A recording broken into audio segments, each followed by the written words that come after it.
तुलसी में जल डालते समय बोलने चाहिए ये 3 शब्द, सभी मनोकामना पूर्ण हो जाती है। दोस्तों आज के इस वीडियो में हम जानेंगे कि तुलसी में जल डालते समय क्या बोलना चाहिए। एक बार देवी सत्यभामा ने भगवान श्री कृष्ण से तुलसी में जल डालने का महत्व पूछ लिया था। तब भगवान श्री कृष्ण ने उन्हें इसका महत्व सुनाया था। आगे देवी सत्यभामा कहती है, हे स्वामी, आपने मुझे तुलसी में जल डालने का महत्व तो बता दिया, किंतु मेरे मन में यह जानने की जिज्ञासा हो रही है कि तुलसी में जल कैसे देना चाहिए, तुलसी को जल देने की सर्वोत्तम विधि कौन सी है तथा तुलसी को जल देते समय कौन सा मंत्र बोलना चाहिए। कृपया इन सभी प्रश्नों के आप मुझे उत्तर दें। तब भगवान श्री कृष्ण कहते हैं, हे देवी सत्यभामा प्रिय, जिस प्रकार से मैं आपको तुलसी का महत्व बताया है उसी प्रकार से तुलसी को जल डालते समय बोले जाने वाले मंत्र का भी बड़ा महत्व होता है। यह मंत्र केवल 3 शब्द है किंतु बड़े ही कल्याणकारी है। जो मनुष्य को नित्य तुलसी में जल डालते समय अपने मुख से केवल ये 3 शब्द बोल देता है, उसे घर में साक्षात माँ लक्ष्मी प्रवेश करती है, उसकी दरिद्रता समाप्त हो जाती है, उसे धन धान्य की प्राप्ति होती है। वह मंत्र बताने से पूर्व मैं आपको तुलसी के इस मंत्र का महत्व बताता हूँ। इसके महत्व को जानने से ही मनुष्य के समस्त पाप नष्ट हो जाते हैं। उसे 100 वर्ष तक तुलसी में जल देने का पुण्य प्राप्त हो जाता है।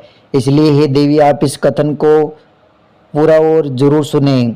देवी सत्यभामा, दक्षिण में एक अत्यंत शोभायमान नगरी थी। उस नगरी में सुशर्मा नाम का एक कोटि ब्राह्मण पंडित रहता था। वह पापियों का शिरोमणि था। उसका जन्म ही एक ऐसे ब्राह्मण परिवार में हुआ था जो पाप करने वाले थे, शास्त्रों का ज्ञान शून्य था।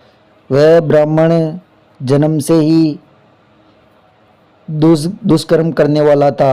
वह पूजा पाठ नहीं करता था, इन सब पर ध्यान नहीं देता था, ना जप करता था, ना ही होम करता था, अतिथियों का सत्कार भी नहीं करता था। उसके द्वारा अतिथियों को दिया गया दान से वह किसी को दान भी नहीं देता था, और अगर कोई दान मांगने आता तो वह उन्हें क्रूरतापूर्वक मारकर भगा देता था। स्त्री लंपट होने के कारण वह सदैव ही पराई स्त्रियों पर सशक्त रहता था। उसे मदिरापान करने की भी आदत थी, साथ ही वह मांस खाया करता था। वह दिन में खेत में काम करके पत्ते बेचकर अपनी जीविका चलाया करता था। उसे रात्रि में वेश्याओं का सेवन करने में बड़ा मजा आता था। इस प्रकार से उस ब्राह्मण ने अनेक वर्षों तक जीवन व्यतीत किया। एक दिन फिर दुर्बुद्धि सुशर्मा बेचने के लिए पत्ते इकट्ठे करने के लिए एक ऋषि वाटिका में घूमने लगा। उससे पत्ते तोड़ने लगा। तभी एक काल रूपी कालधारी सर्प ने उस ब्राह्मण को काट लिया और उसी समय पर उसकी मृत्यु हो गई। उसके बाद 2 यमदूत उसे लेने के लिए उस स्थान पर प्रकट हुए और उसे उठाकर यमलोक ले जाने लगे। मार्ग में वह यमदूतों के सामने बहुत ही विलाप करने लगा। हे यमदूतों, मुझे कहाँ ले जा रहे हो? मुझे छोड़ दो, मेरे प्राण बख्श दो। किंतु यमदूतों ने उसे यह कहते हुए ले जाने लगे, अरे दुष्ट ब्राह्मण, तेरे पाप कर्मों के कारण तुझे सांप ने काट लिया। अब यमराज तुझे अवश्य ही घोर नरक में डाल देंगे। फिर यमदूत उसे ब्राह्मण को लेकर यमलोक पहुंच जाते हैं और यमराज के सामने खड़े हो जाते हैं। चित्रगुप्त उस ब्राह्मण का लेखा जोखा निकाल कर यमराज से कहते हैं, धर्मराज, इस ब्राह्मण ने बचपन से लेकर मृत्यु तक पाप ही पाप किया है, इसने कोई भी पुण्य नहीं किया है। फिर धर्मराज अपने दूतों से कहते हैं, इस घोर पाप करने वाले ब्राह्मण को उठाकर नरक में डाल दो। फिर यम के दूत उस ब्राह्मण को ले जाते हैं और घोर नरक की अग्नि में धकेल देते हैं। अनेक वर्षों तक नरक में सजा भुगतने के बाद उस ब्राह्मण का दूसरा जन्म में बैल का शरीर मिलता है। बैल का जन्म पाकर वह बोझ ढोने का काम करने लगता है। उसका मालिक उसे दिन रात काम करवाने लगा। फिर जब उस बैल की शक्ति कम हुई तो उसके मालिक ने उसे एक लंगड़े आदमी को बेच दिया। उस लंगड़े आदमी ने उस बैल को खुद का बोझ उठाने के लिए उपयोग किया। वह उसकी पीठ पर बैठकर घूमा करता था। इस प्रकार उस बैल ने 8 वर्ष तक उस लंगड़े आदमी का बोझ उठाया। फिर एक दिन वह लंगड़ा आदमी उस बैल को लेकर उसकी पीठ पर बैठकर किसी ऊंचे पर्वत पर जाने लगा। वह उस पर्वत पर बहुत देर तक चढ़ने के कारण बैल थक गया और उसकी शक्ति क्षीण हो गई और कुछ समय बाद में वह बैल मूर्छित होकर जोर से जमीन पर गिर पड़ा और अंतिम सांस लेने लगा। तभी वहां पर खड़े हुए लोगों ने उस बैल को देखा और उस पर बड़ी दया आई। उन लोगों ने उस बैल के मुंह में पानी डाला और फिर उन सभी लोगों के बीच में एक पुण्य व्यक्ति था। उसने उस बैल का कल्याण करने के लिए अपना पुण्य उस बैल को दे दिया। उसे देखकर अन्य लोगों ने भी अपना अपना पुण्य याद करके कुछ पुण्य उस बैल को दे दिया ताकि उसे मुक्ति मिल सके। इसी भीड़ में एक वेश्या भी खड़ी थी। सभी लोगों ने अपना पुण्य उस बैल को दे रहे थे। ये सब देखकर उस वेश्या ने भी उस बैल को कुछ दिया। कुछ देर बाद में उस बैल की मृत्यु हो गई। फिर उस स्थान पर यमदूत आते हैं और उस बैल के शरीर से उस ब्राह्मण की आत्मा को निकालकर यमलोक ले जाते हैं। यमलोक जाने के बाद में यमराज के सामने खड़ा किया जाता है और चित्रगुप्त उसका लेखा जोखा देखते हैं तो आश्चर्य में पड़ जाते हैं। उस वेश्या द्वारा उस बैल को दिया हुआ पुण्य सबसे बड़ा होता है। उस पुण्य के प्रभाव से उसके सभी जन्मों के पाप नष्ट हो जाते हैं। फिर यमराज उस ब्राह्मण के सभी पापों को क्षमा कर देते हैं और कहते हैं, हे ब्राह्मण, उस वेश्या ने तुझे अपना पुण्य देकर तुझ पर बड़ा ही उपकार किया है। केवल उसी के पुण्य के कारण तुम्हारे सब जन्मों के पाप नष्ट हो गए हैं और यमराज उसे फिर से मनुष्य जन्म प्रदान करते हैं। इस बार वह पृथ्वी पर आकर एक उत्तम ब्राह्मण कुल में जन्म लेता है। उस महा पुण्य के प्रभाव से इस नए जन्म में वह अपने पूर्व जन्म की बातें याद आने लगती है। जब वह ब्राह्मण बड़ा हो जाता है तो उससे याद आता है कि पिछले जन्म में जब वह एक बैल था तो एक वेश्या ने उसे पुण्य दिया था। इसलिए उसके मन में उस वेश्या को जानने के बारे में इच्छा होती है और वह उस महापुण्य के बारे में जानने के लिए उस वेश्या का पता लगाने के लिए उसे ढूंढने लगता है। वह उस नगर में चला जाता है जहाँ पर वह वेश्या रहती है। अब वह वेश्या बूढ़ी हो चुकी थी। जब वह उस वेश्या से मिलता है तो वह वहाँ पर जाकर उसे प्रणाम करता है और उस वेश्या को बार बार में धन्यवाद देने लगता है और बार बार में उसे प्रणाम करता है। वे वेश्या कहने लगती है, ब्राह्मण श्रेष्ठ, आप कौन हो? किस वश से आप मुझे बार बार में धन्यवाद दे रहे हो? मैंने आपका ऐसा कौन सा कार्य किया है जो आप मुझे नमस्कार कर रहे हो? तब वह ब्राह्मण कहता है, माता, मैं वही बैल हूँ जिसे तुमने अपना पुण्य दे डाला था।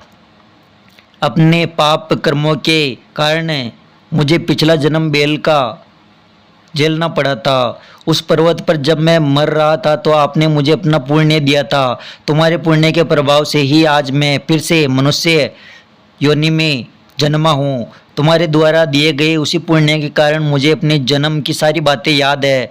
किंतु हे माता, आज मैं यहाँ पर यह जानने के लिए आया हूँ कि उस समय आपने मुझे कौन सा पुण्य दिया था जिसके कारण मेरे सभी जन्मों के पाप नष्ट हो गए। मैं उस पुण्य के बारे में जानना चाहता हूँ। तब उस वेश्या ने कहा, हे ब्राह्मण श्रेष्ठ, मैंने तो अपने जीवन में कोई भी पुण्य नहीं किया है, किंतु मेरे घर पे एक तोता है जो पिंजरे में रहता है और हमेशा बोलता रहता है, जिसे सुनकर मेरा अंतकरण पवित्र हो गया। उसी तोते द्वारा बोले गए मंत्र का पुण्य मैंने तुम्हें दान में दिया था। फिर वह वेश्या और ब्राह्मण उस तोते के पास में गए और उससे पूछने लगे, हे सुख, तुम कौन सा मंत्र बोलते रहते हो जिससे हमारे जीवन का उद्धार हुआ है? ये मंत्र तुमने कहाँ से सीखा और तुम्हें इस मंत्र को किसने सिखाया? इस मंत्र का क्या अर्थ होता है? तब वह तोता अपने पूर्व जन्म का वृत्तांत सुनाता है। वह तोता कहने लगता है, हे ब्राह्मण श्रेष्ठ, पिछले जन्म में मैं एक ब्राह्मण था। मैं अपने ज्ञान के अंधकार में इतना अंधा हो चुका था कि मैंने गुरुजनों का आदर नहीं किया, किंतु सदैव ही उनका अपमान किया। मुझे अपने ज्ञान पर इतना अधिक घमंड हो गया था, जिसके कारण मेरा क्रोध इतना अधिक बढ़ गया और मैं सभी से द्वेष करने लगा, अन्य मनुष्यों को तुच्छ समझने लगा, विद्वानों से बड़ी सभा में उनका अपमान करने लगा। फिर कालांतर में मेरी मृत्यु हो गई, मुझे यमलोक ले जाया गया। पूज्य जन, मेरे गुरुजनों का अपमान करने के कारण मुझे तोते के कुल में डाल दिया गया। मेरा जन्म एक तोते के रूप में हो गया। मेरे पाप कर्मों के कारण छोटी सी अवस्था में ही मेरे माता पिता से वियोग हो गया। फिर मैं पेड़ की एक डाल पर बैठकर रो रहा था। उसी समय कुछ मुनि ऋषि यहाँ से जा रहे थे। उन्होंने मेरी दयनीय पुकार सुनी और मुझे लेकर आश्रम में चले गए। वहाँ उस आश्रम में उन्होंने मुझे एक सुंदर पिंजरे में रखा और मेरा अच्छी तरह से ख्याल रखा। वह मुझे नित्य भोजन दिया करते थे और मुझे पढ़ाते थे। उस स्थान पर वे ऋषि मुनि, उनकी स्त्रियां और उनके बालक सभी नित्य तुलसी के पौधे में जल देते थे और उसके सामने जाकर मंत्र का जाप करते थे। उन्हीं के मुख से बार बार उस मंत्र को सुनकर मैं उसे रट लिया करता था और तभी से उस मंत्र को जान गया हूँ और वही मंत्र मैं दिन रात बोलता रहता हूँ। उस मंत्र के प्रभाव से मेरी कभी मृत्यु नहीं हुई और मेरी आयु 100 वर्ष की हो गई है और मैं इतने वर्षों तक जीवित रह पाया हूँ। इस बीच एक दिन एक चोर उस स्थान पर आ गया और उसने मुझे वहाँ से चुरा लिया। फिर उसने मुझे इस वेश्या को बेच दिया और इस वेश्या ने उस चोर से मुझे खरीद लिया। इसके बाद इस वेश्या के घर में आने के बाद भी मैंने उस मंत्र को नहीं भूला और मैं बोलता रहता हूँ, जिसे सुनकर इस वेश्या का मन भी पवित्र हो गया और इस वेश्या का काम छोड़कर भगवान श्री हरि की भक्ति करने लगी। इस मंत्र के प्रभाव से मेरे पूर्व जन्मों के सभी पाप नष्ट हो गए और इसी मंत्र के प्रभाव से इस वेश्या का अंतःकरण भी पवित्र हो गया। ब्राह्मण देव, इस मंत्र के पुण्य से आपके भी सभी पाप मुक्त हो गए हैं। इसी प्रकार से तोते ने उस ब्राह्मण को उस वेश्या का सारा वृत्तांत सुना दिया, जिसे सुनकर वह ब्राह्मण और वेश्या दोनों ही अत्यंत प्रसन्न हुए और फिर वे दोनों ही नित्य तुलसी को जल देकर उस मंत्र का जाप करने लगे। फिर वह तोता, वेश्या, ब्राह्मण और तीनों उस मंत्र के प्रभाव से दिव्य विमान में बैठकर विष्णु लोक में चले गए। भगवान श्री कृष्ण कहते हैं, देवी सत्यभामा, देखा आपने, केवल तुलसी में जल डालते समय इस मंत्र के प्रभाव से ही उस तोते, उस वेश्या और उस ब्राह्मण के सभी पाप नष्ट हो गए। इसलिए प्रत्येक मनुष्य को रोज तुलसी में जल डालते समय इस मंत्र का उच्चारण अवश्य करना चाहिए। देवी, वह मंत्र इस प्रकार से है, तुम इसे ध्यान से सुनो। ओम वृंदावने स्वाहा, ओम वृंदावने स्वाहा। श्री कृष्ण कहते हैं, जो भी स्त्री नित्य तुलसी के समक्ष इस मंत्र का उच्चारण करेगी वह सौभाग्यशाली बनेगी। जो भी पुरुष तुलसी के सामने इस मंत्र का उच्चारण करेगा उसे अक्षय धन की प्राप्ति होगी। जिस घर के सामने नित्य तुलसी की पूजा की जाती है उसमें साक्षात माँ लक्ष्मी का वास होगा। तुलसी का यह मंत्र राजकल्प तरु है, यह समस्त फलों को प्रदान करने वाला है। जो भी मनुष्य इस मंत्र का उच्चारण करेगा उसे संपूर्ण सिद्धियां प्राप्त होगी। स्त्री को सदैव स्नान करने के बाद अपने बालों को बांधकर मांग में सिंदूर भरकर नित्य तुलसी को जल देना चाहिए और इस मंत्र का उच्चारण करना चाहिए। रोज तुलसी के पौधे की परिक्रमा करनी चाहिए, इससे सभी दोष नष्ट हो जाते हैं। नित्य शाम के समय तुलसी के पास में दीपक जलाना चाहिए और तुलसी के पास में बैठकर भगवान विष्णु की आराधना करनी चाहिए। तुलसी के पास दीपक जलाने से मनुष्य को धन की प्राप्ति होती है। हजारों अमृत के घड़ों से नहाने पर भी श्री हरि उतने तृप्त नहीं होते हैं जितने वे मनुष्य के द्वारा तुलसी का एक पत्ता चढ़ाने से प्राप्त होते हैं। 10,000 गायों के दान से मनुष्य को जो फल प्राप्त होता है वह तुलसी पत्र के दान करने से ही हो जाता है। जो मनुष्य की मृत्यु अपने मुख में तुलसी का जल पा लेता है वह संपूर्ण पापों से नष्ट मुक्त हो जाता है और श्री कृष्ण के धाम में चला जाता है। श्री कृष्ण कहते हैं, संपूर्ण अमावस्या, द्वादशी और सूर्य संक्रांति के दिन मध्याह्न काल रात्रि और असोच के समय तेल लगाकर बिना स्नान किए अथवा बिना हाथ पैर धोए रात्रि के वस्त्र पहनकर जो तुलसी के पत्र तोड़ता है वह महापापी होता है। श्राद्ध, व्रत, दान, प्रतिष्ठा तथा देव पूजा के लिए तोड़े हुए तुलसी के पत्ते वासी होने पर भी 3 रात्रि तक पवित्र रहते हैं। तुलसी का एक एक पत्ता न तोड़कर पत्तियों के साथ अग्रभाग को भी तोड़ना चाहिए। तुलसी की मंजरी सब फूलों में बढ़कर मानी गई है। मंजरी तोड़ते समय उसके पत्ते भी उसमें रहना आवश्यक माना गया है। पूज्य भाव से पौधे को बिना हिलाए डुलाए उसके अग्रभाग को तोड़ना चाहिए। इससे पूजा का फल लाख गुना बढ़ जाता है। तुलसी के पत्तों को कभी भी नाखून से नहीं तोड़ना चाहिए, इससे पाप लगता है। रात्रि में कभी भी तुलसी को स्पर्श ना करे, इससे भी महापाप लगता है। उसे पत्ते भी नहीं तोड़े, ऐसा करना अशुभ माना जाता है। रात्रि में तुलसी का पौधा निद्रा अवस्था में होता है, ऐसे में तुलसी को तोड़ना महापाप माना गया है। गुरुवार के दिन तुलसी के पौधे में थोड़ा सा कच्चा दूध अर्पित करें। दूध चढ़ाते समय ओम वासुदेवाय भगवते नमः इस मंत्र का जाप अवश्य करना चाहिए। तुलसी के पौधे के पास शालिग्राम रखें, उस पर तिल चढ़ाए। पूजा में तुलसी और शालिग्राम को दूध में भीगी हल्दी का तिलक अवश्य लगाना चाहिए। शालिग्राम पर तुलसी का पत्र रखकर चंदन लगाना चाहिए। अगर कोई महिला मासिक धर्म से है तो वह तुलसी की पूजा ना करे। मासिक धर्म के दौरान तुलसी को स्पष्ट करना घोर पाप लगता है, इससे स्त्रियों की दुर्गति होती है। तो दोस्तों, इस प्रकार से भगवान श्री कृष्ण कहते हैं, हे देवी सत्यभामा, जो तुलसी को जल देते समय इस मंत्र का उच्चारण करता है उसे हमेशा ही सभी पापों से मोक्ष मिल जाता है। इसलिए हमें तुलसी को जल देते समय इस मंत्र का जाप करना चाहिए। दोस्तों, ये कथा आपको कैसी लगी? अगर जानकारी अच्छी लगी हो तो वीडियो को लाइक करें और कमेंट में लिखे जय श्री कृष्णा, जय माँ तुलसी।